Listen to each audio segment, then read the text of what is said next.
How to become R2v3 certified.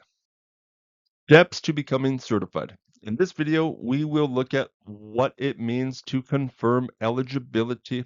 We will look at why we are required to add additional certifications and what that process for choosing them looks like, as well as the process for applying for certification.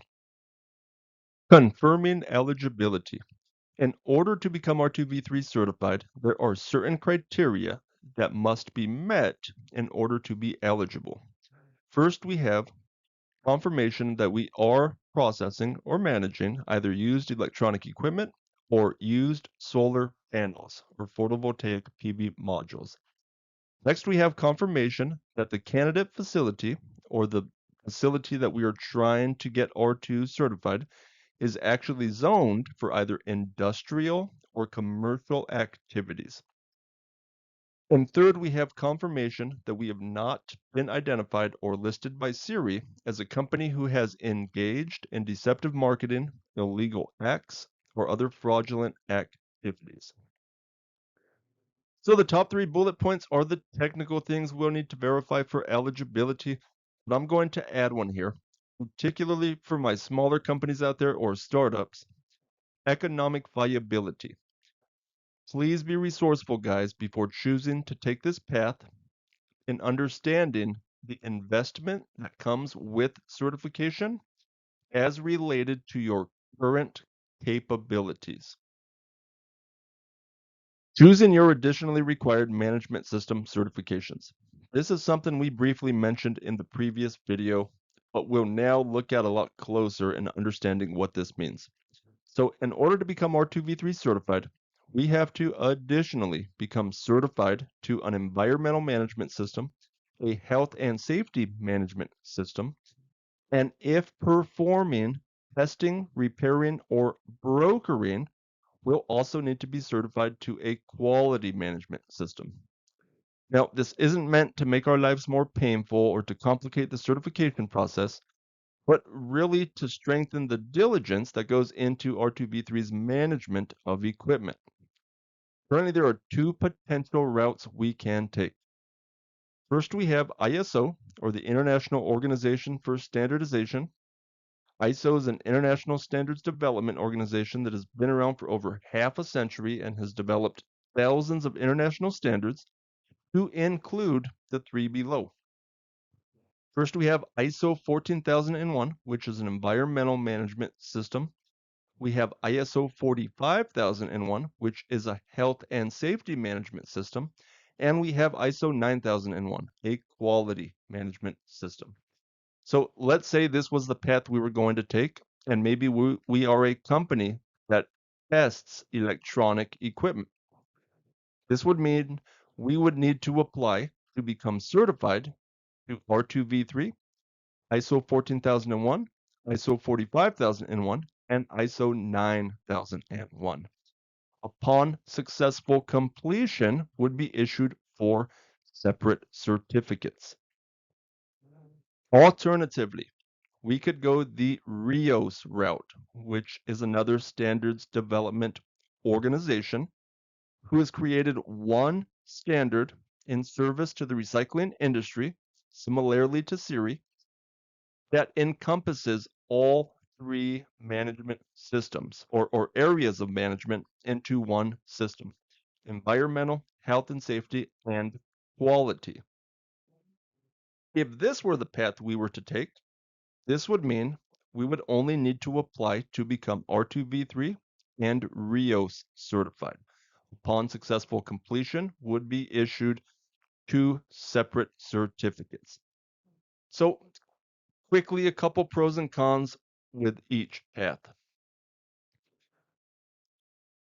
ISO, I feel like, does have a slight marketing advantage, but really just because how long they've been in existence, and what they've done with their numerous standards that they've created, published globally.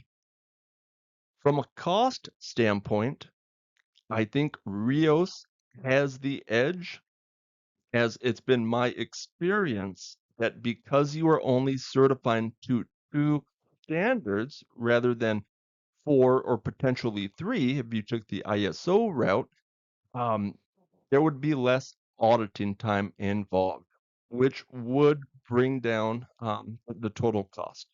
So, marketing advantage, I give to ISO. Cost effective standpoint, it goes to Rios. Either way you go, um, not a bad path. When it comes down to management and what we will gain um, through what we'll have to do to our management systems in order to meet the requirements of both Rios and ISO, it's going to be pretty similar. Very similar frameworks and things that we'll have to manage. So, no wrong answer here, um, but these are currently the options we have. Applying for certification. To initiate the certification process, we first need to complete a SIRI license application, after which SIRI will process and, if approved, send an invoice for the annual SIRI license fee. After receipt of payment, SIRI will then issue a SIRI license acknowledgement. Additionally, if Rios is the chosen path for our other required management system certification, we will then also need to fill out a Rios membership application.